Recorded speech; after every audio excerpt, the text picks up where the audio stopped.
Hello friends, मैं आपका mentor AK Singh और आज फिर हम अपने लॉ के बिगनर चैनल में लॉ स्टूडेंट्स के लिए कुछ इम्पोर्टेंट जो क्वेश्चंस हैं जो कहीं ना कहीं आपके एग्ज़ाम में पूछे जाते हैं, जो टॉपिक्स हैं आपको एग्ज़ाम में पूछे जाते हैं और कहीं ना कहीं आपके लॉ के LLB के क्षेत्र में, LLB के जीवन में आपको उन टॉपिक्स के बारे में पता भी होना चाहिए जो कहीं ना कहीं आपका इम्पॉर्टेंट फील्ड है, इम्पॉर्टेंट टॉपिक्स हैं, इम्पॉर्टेंट चीज़ें हैं, वो आपको कहीं ना कहीं एक तरह से सब्जेक्ट में, जीवन में, लॉ के फील्ड में आपको पता होनी चाहिए।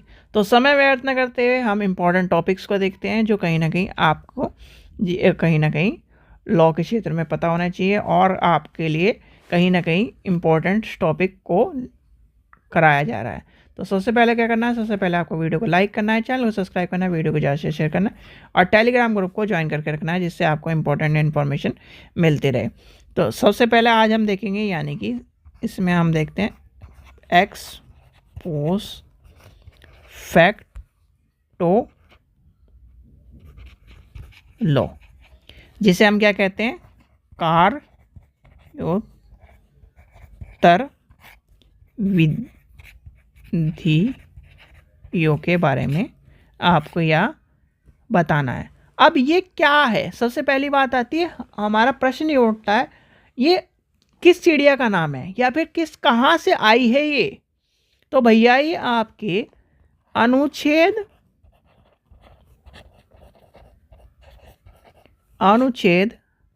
20 का खंड 1 में, खंड 1 में क्या करा है, ये उपबंध करता है कि कोई भी, ध्यान रखना, कोई भी केवल किसी प्रचलित विधि के, यानी कोई भी व्यक्ति किसी प्रचलित विधि के अंतर्गत निर्धारित अपराध के लिए दोषी ठहराया जाएगा।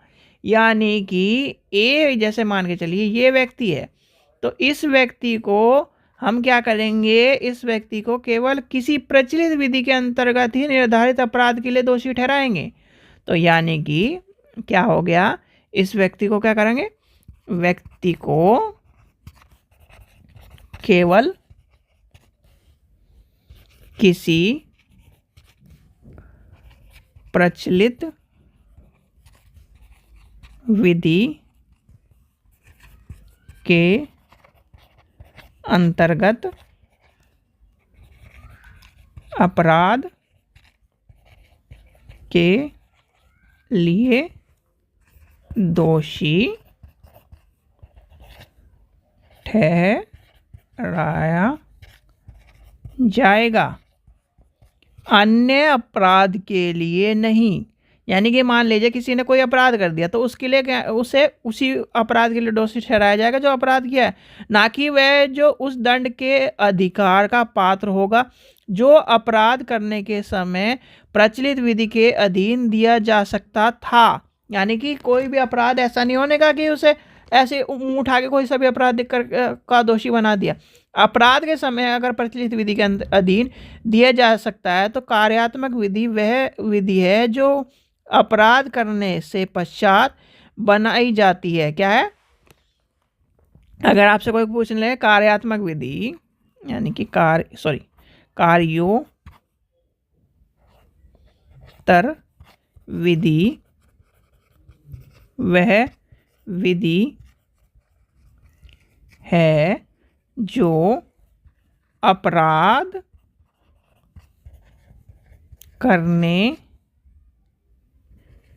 के पश्चात बनाई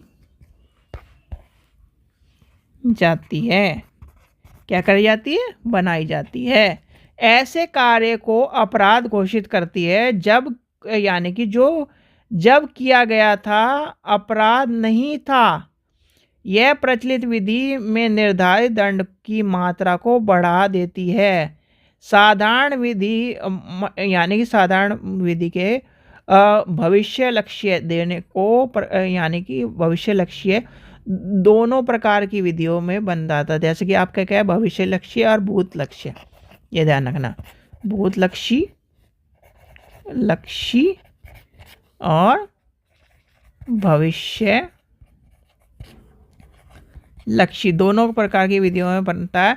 और ये यानी कि अनुच्छेद 20 के केवल अनुच्छेद 20 दंड विधि बनाने को मना करता है। यह सिविल विधि को भूत लक्ष्य प्रभाव देने से मना नहीं करती। अथवा जैसे आपका टैक्स भूत लक्ष्य से लाया जाता है और इसका आपसे पूछा भी जा सकता है, यानी कि किस उसमें पूछा जाता है, हाथी